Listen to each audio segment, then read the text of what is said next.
In this video I want to do a couple problems, both dealing with stoichiometry type calculations where we're given information about one compound and then we figure out information about another compound. Now the reason why I'm starting out with this one, two reasons. It's easier. It's a simpler problem, okay, because we're already starting with moles. And then the other reason is it's emphasizing moles, which is pretty important. Because what we're doing here is we're starting out with information about oxygen, that's what's given, and we want to know something about water. Okay? And what we're going to use here are these molar coefficients that are on the front end of each of the chemicals in the problem. That 1 and the 2 there, what that means is that for every 1 mole of oxygen that is consumed in this reaction, assuming that hydrogen is in excess, then we're going to get 2 moles of water being produced. This is essentially a conversion factor. That's what we use it as. And the way the calculations look like here, and you're going to see this step in practically every calculation dealing with stoichiometry in this chapter. Start out with this unit. I want to cancel this unit out, so this is going to go on the bottom. This should look a lot like dimensional analysis, because it is, from chapter 2. What I want to keep, or what I'm going to, 2 moles of water. And in this particular problem, like I said, it's pretty fast. It's just one step. Because again, I'm only asked about the number of moles. If it was grams of water, then there'd be another step going to grams. But there's always this feature in the calculations that we see in chapter 8. And so the answer here, 49.2 moles of water. And then just to run through a few things, that cancels out. Remember this is a little mathematical template, if you will. It tells me what I need to divide by. It tells me what I need to multiply by. All right, anything on top, multiply by. Anything on the bottom, we'll divide by. And then the other little tidbit here is the fact that we have 3 sig figs here. And so we are going to keep 3 sig figs there. And just like most of the other, actually all of the other examples of dimensional analysis in this class, we ignore the significant figures for our conversion factors. Let's look at one little more complicated. Sort of 2 things make this more complicated. First one, and this part is typical for practically any mass-to-mass type of calculation.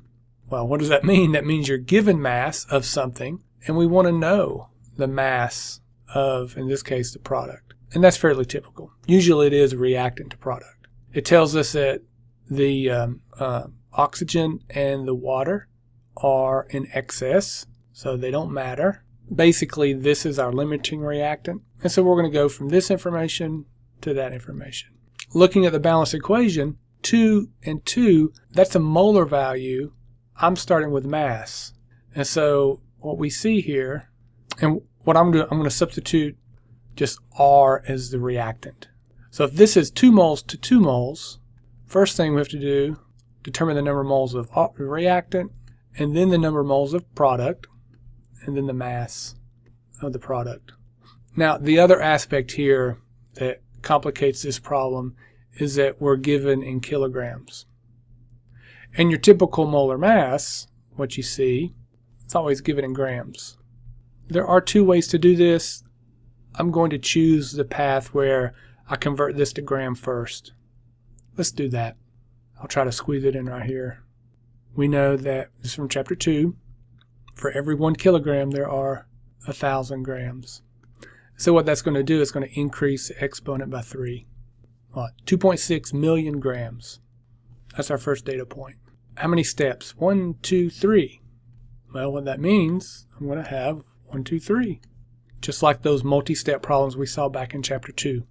Any conversion between mass and mole, we're going to use the molar mass to mole, molar mass.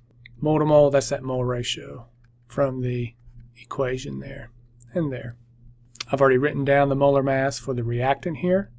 Again, think about what goes in the bottom. What do I want to cancel out? I want to cancel out grams because I start with grams. So I'm going to divide by the 64.07. 1 mole will go on top. Pause for a moment, right? Grams of the reactant cancel out. Now I have moles of the reactant. What's the molar ratio? Well, again, it's just 2 to 2. Numerically, it's actually not going to do anything. I'm going to go ahead and set it up anyway. I start with the moles of the reactant, so it's this portion that's going to go on the bottom. And then the 2 moles of the product will go over here, up here. 2 and 2, numerically, it doesn't affect anything. Last step, actually, first off, what have I canceled out? If I run through the calculation at this point, then I would have the number of moles of the product. Again, I don't want to stop there. I want to know the mass. There, the molar mass of sulfuric acid is 98.09 grams per mole.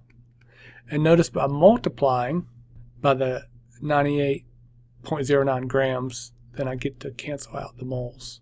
So just to do the overall summary, that's your math. So anytime you go from mass to mole, you divide by the molar mass. Anytime you go from mole to mass, and you multiply by the molar mass. And then the reason why can be seen looking at our mathematical templates that we developed with through dimensional analysis. That's one of the benefits of dimensional analysis. It allows us to have something to work with, some method that we can use to approach these types of problems, because we're dealing with abstract notions of chemical reactions, an abstract notion of what a mole is.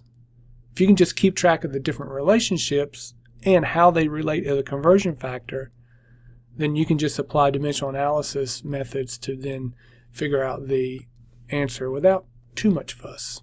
Let's do this calculation, and I get almost 4 million grams.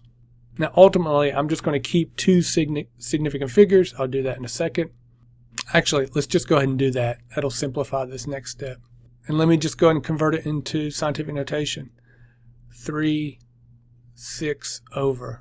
Oh, and it wouldn't be 3.9, it's actually 4.0. Right? The next digit down is 5 or greater, 8. And so it's going to round up the 39 to a 4, 0.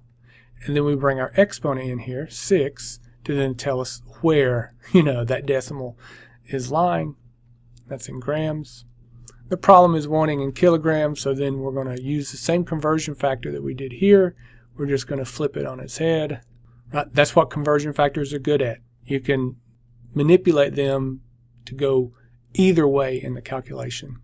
If I divide this by 1,000, then it's going to reduce the exponent by 3. And that is how much sulfuric acid is produced.